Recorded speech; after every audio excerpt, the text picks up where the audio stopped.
এই যে মহিষাদলের রথ সেটা কিন্তু রাজবাড়ির রথ এবং ১৭৭৬ সালে সেই রথে প্রচলন করেছিলেন কিন্তু রাজবাড়ির যিনি রানীমা ছিলেন জানকী দেবী। এই যে রথটা সেটা হচ্ছে কাঠের তৈরি রথ। প্রথমে কিন্তু এই রথ ছিল ১৭ চূড়ার, কিন্তু পরবর্তীকালে উচ্চতা বেশি হয়ে যাওয়ার জন্য সেটিকে কিন্তু ১৩ চূড়াতে রূপান্তরিত করা হয়েছে। এবং মহিষাদলের রথের যে একটি বিশেষত হলো যে এই রথে জগন্নাথ দেবের পাশাপাশি থাকেন কিন্তু মহিষাদল রাজবাড়ির যে কুলদেবতা রয়েছে মদন গোপাল জিউ। এবং মদন গোপাল জিউ জগন্নাথ দেব ছাড়াও কিন্তু শালগ্রাম শিলা তার সেখানে কিন্তু থাকেন।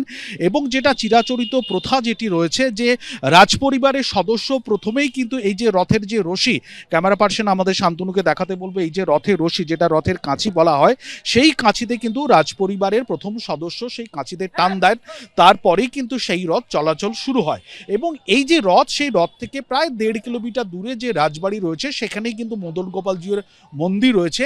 আর কিছুটা সময় পর কিন্তু সেখানে পালকিতে করে মদন গোপাল জিউ এবং জগন্নাথ দেবকে কিন্তু নিয়ে আসা হবে। তারপর এই যে সুবিশাল যে রথ রয়েছে সেই রথের ওপরে তোলা হবে। এবং আজকে ঠিক বিকেল ৩টের সময় কিন্তু সেই রথযাত্রার যে সূচনা রয়েছে রথের রশিতে সেখানে টান পড়বে। সেই সঙ্গে সঙ্গে কিন্তু এই রথে পুজো দেওয়ার একটি সেখানে একটি মানে প্রচলিত সেখানে একটি প্রথা রয়েছে। তার জন্য তুমি দেখতেই পাচ্ছ যে বিভিন্ন ধরনের প্রসাদের যে সামগ্রী সেগুলো নিয়ে কিন্তু সেরকমভাবে পসরা সাজিয়ে এখানে বসা হয়েছে। এবং এই যে রথ, সেই রথকে কেন্দ্র করে কিন্তু প্রায় ১ থেকে ১.৫ মাসের মতন কিন্তু সেখানে মেলা বসে এবং বহু দূর দূরান্ত থেকে মানুষজন তারা কিন্তু চলে আসেন। এবং এই যে রথ, সেই রথের যে বিশেষত্ব এবং সেই টানেই কিন্তু এখনো পর্যন্ত মহিষাদলের এই যে রথ, সেই রথে কিন্তু সেখানে মানুষজন তারা কিন্তু এখানে এসে হাজির হয়।